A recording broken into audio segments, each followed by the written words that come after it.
നമസ്കാരം. Raf talk ഫുട്ബോളിലേക്ക് അവർക്കും സ്വാഗതം. കോൺമെബോളിലെ ഏറ്റവും മികച്ച ഗോൾ സ്കോറർമാരുടെ ലിസ്റ്റ് ഇപ്പോൾ IFFHS പുറത്തുവിട്ടിട്ടുണ്ട്. The CONMEBOL best goal scorer 2023 എന്ന് പറഞ്ഞുകൊണ്ട് IFFHS ആ ലിസ്റ്റ് പുറത്തുവിടുന്നു. അതായത് ലാറ്റിൻ അമേരിക്കക്കാരായിട്ടുള്ള താരങ്ങളിൽ ഏറ്റവും അധികം ഗോൾ അടിച്ചവർ.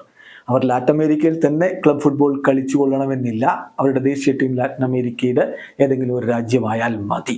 അതിൽ ഒന്നാം സ്ഥാനത്ത് വരുന്നത് അർജന്റീൻ താരം ജർമൻ കാനോയാണ്. അദ്ദേഹം അർജന്റീനക്കാരനാണ്, ദേശീയ ടീമിന് വേണ്ടി കളിക്കുന്നില്ല. ബ്രസീലിയൻ ക്ലബ്ബ് ഫ്ലൂമിനൻസിന് വേണ്ടിയിട്ടാണ് അദ്ദേഹം കളിച്ചുകൊണ്ടിരിക്കുന്നത്. 40 ഗോളുകളാണ് അദ്ദേഹം സ്വന്തം പേരിലാക്കിയത്.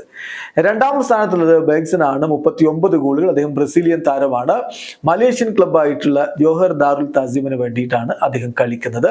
മൂന്നാം സ്ഥാനത്ത് ലൗറ്ററോ മാർട്ടിൻസ് വരുന്നു. ലൗറ്ററോയുടെ പേരിൽ 37 ഗോളുകളാണെങ്കിൽ നാലാം സ്ഥാനത്ത് മൗറോ ഇക്കാഡി, അദ്ദേഹത്തിന്റെ പേരിൽ 36 ഗോളുകൾ. അഞ്ചാം സ്ഥാനത്ത് പെഡ്രോ വരുന്നു, 35 ഗോളുകളാണ് അദ്ദേഹത്തിന്റെ പേരിൽ. ഇനി പ്രധാനപ്പെട്ട മറ്റു താരങ്ങളുടെ ഗോളുകളൊന്ന് നോക്കിയാൽ, അവരുടെ സ്ഥാനം ഒന്ന് നോക്കിയാൽ, എന്നർ വലൻസിയ 33 ഗോളുകളുമായിട്ട് എട്ടാമത് വരുമ്പോൾ ആൻഡേഴ്സൺ ടാലിസ്ക 32 ഗോളുകളുമായിട്ട് 9ാം സ്ഥാനത്ത് വരുന്നുണ്ട്. ഹൾക്കിന് 30 ഗോളുകളാണ്, അദ്ദേഹം 11ാം സ്ഥാനത്താണ് വരുന്നതെങ്കിൽ ലൂയിസ് സുവാരസ് വരുന്നത് 29 ഗോളുകളുമായിട്ട് 16ാം സ്ഥാനത്താണ്. അദ്ദേഹത്തോടൊപ്പം തന്നെ ലിയോ മെസ്സി തൊട്ടുപുറകിൽ 28 ഗോളുകളുമായിട്ട് 17ാം സ്ഥാനത്താണ് വരുന്നത്. വീഡിയോ അവസാനിക്കുന്നു.